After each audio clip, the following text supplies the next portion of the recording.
ప్రియమైన దేవుని పిల్లలారా, ప్రభువైన యేసుక్రీస్తు వారి పేరట మీ అందరికీ వందనాలు. ప్రభువు పేరట మీ అందరికీ శుభములు, దీవెనలు కలుగునుగాక. ఈ ఉదయకాలం పరిశుద్ధ గ్రంథము నుండి దేవుని వాక్యాన్ని చదువుకుందాం. సామెతల గ్రంథము 27వ అధ్యాయము మొదటి వచనాన్ని చదువుకుందాము. రేపటి దినమును గూర్చి అతిశయపడకము, ఏ దినమున ఏది సంభవించునో అది నీకు తెలియదు. దేవుడు తన మాటలు మన కొరకు దీవించునుగాక. ఆమేన్. ప్రియమైన దేవుని పిల్లలారా, ప్రతి ఒక్కరికి చిన్నప్పటి నుండే భవిష్యత్తును గురించిన ఆలోచన ఉంటుంది. ఇంట్లో తల్లిదండ్రులు సైతం పిల్లలతోనూ పెద్దయ్యాక డాక్టర్ అవ్వాలను, ఇంజనీర్ అవ్వాలను, కలెక్టర్ అవ్వాలను చెప్తూనే ఉంటారు. బంగారు భవిష్యత్తుని గురించి కలలు కనని వారు ఎవరు చెప్పండి? యవ్వనంలో అడుగు పెట్టినప్పటి నుండి పెళ్ళి గురించి, పిల్లల గురించి, ఇల్లు గురించి, వృద్ధాప్యం గురించి కూడా ఆలోచిస్తారు. అందుకు తగినట్లుగా ప్రణాళికలు వేసుకుంటారు. దానికి అవసరమైన ధనాన్ని కూర్చుకోవడం మొదలు పెడతారు. భవిష్యత్తు గురించి ఆలోచించడం తప్ప ఒప్ప అంటే అది తప్పు కాదు, అలా అని ఒప్పు కూడా కాదు. భవిష్యత్తు గురించి ఆలోచించటం వల్ల ఎలాంటి ప్రయోజనం లేదు. మనం ఆలోచించినట్లు మన ప్రణాళిక ప్రకారమే మన భవిష్యత్తు ఉంటుందని ఖచ్చితంగా తెలియనప్పుడు సమయం వృధా తప్ప ప్రయోజనం ఏంటి చెప్పండి? దేవునితో లేని వారి జీవితాలు గ్యారెంటీ లేదు.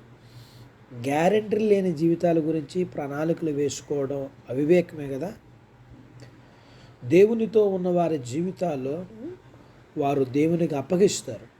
కాబట్టి దేవుడు వారి జీవితాలకు గ్యారెంటీ ఇవ్వడమే కాకుండా వారి హృదయాలోచన, వారి హృదయ వాంఛలను ఆయన తీరుస్తాడు. దేవుని బట్టి వారు సంతోషిస్తారు. కాబట్టి వారేమి వారి జీవితాల గురించి ప్రణాళికలు వేసుకోవాల్సిన అవసరం ఉండదు. రేపు మంద కాదు. దేవుని బట్టి సంతోషించే వారికి రేపటిని గురించి ఆలోచించాల్సిన అవసరం రాదు. దేవుడు ఎవరికైతే కాపరిగా ఉంటాడో వారికి ఎలాంటి లేమీ ఉండదు. దేవుడికి వారికి ఏ రోజుకు ఆ రోజు సర్వ సమృద్ధి దయచేస్తాడు. అన్ని జనులు వేటి విషయమై చింతిస్తారో అలాంటి చింత దేవుని నమ్మిన వారికి ఉండదు, ఉండకూడదు. దేవుని నమ్మిన వారికి, దేవుని నమ్మని వారి జీవితం చూసినప్పుడు వారి ధైర్యం చూసి ఆశ్చర్యపోతాం. క్రైస్తవుల్లో సైతం చాలామంది దేవుని నమ్మని వారి భవిష్యత్తు గురించి ప్రణాళికలు వేసుకున్నట్టు అన్ని జనులాగా ఆలోచిస్తుంటారు, జీవిస్తుంటారు.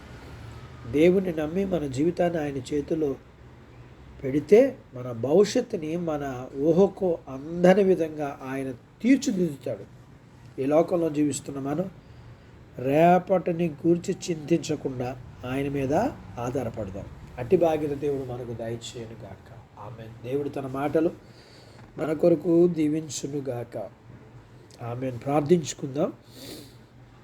నాతో పాటు ఏకీభవించండి. మమ్మల్ని మిక్కిలిగా ప్రేమించిన మా ప్రియ పరలోకపు తండ్రి, మీ పరిశుద్ధ నామాన్ని బట్టి మీకు వందనాలు. ఉదయకాలం మీ పాదాల దగ్గర మీ లేఖనాన్ని మేము నేర్చుకోవడానికి సహాయం చేశారు. నేర్చుకున్న లేఖన భాగాన్ని బట్టి మేము మా జీవితాల్లో భయము లేని, చింత లేని జీవితాన్ని కలిగి ఉండుటకు మేము నమ్మిన వారిగా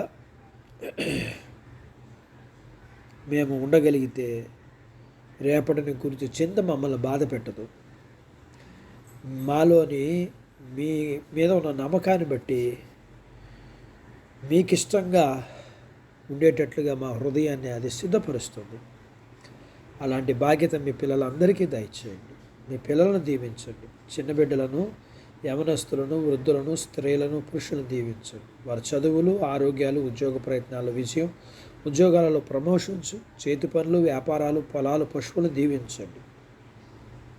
వివాహాలు కాని వారు అవటకు, గర్భఫలం లేని వారికి ఇమ్మని, గర్భఫలం కలిగిన వారికి సుఖమైన ప్రసూతి ఇమ్మని, ప్రసూతి అయిన తల్లి పిల్లలకు ఆరోగ్యాలు ఇమ్మని, మీ పిల్లల అవసరాలు, సమస్యలు, బలహీనత, రుణాలు తీర్చమని,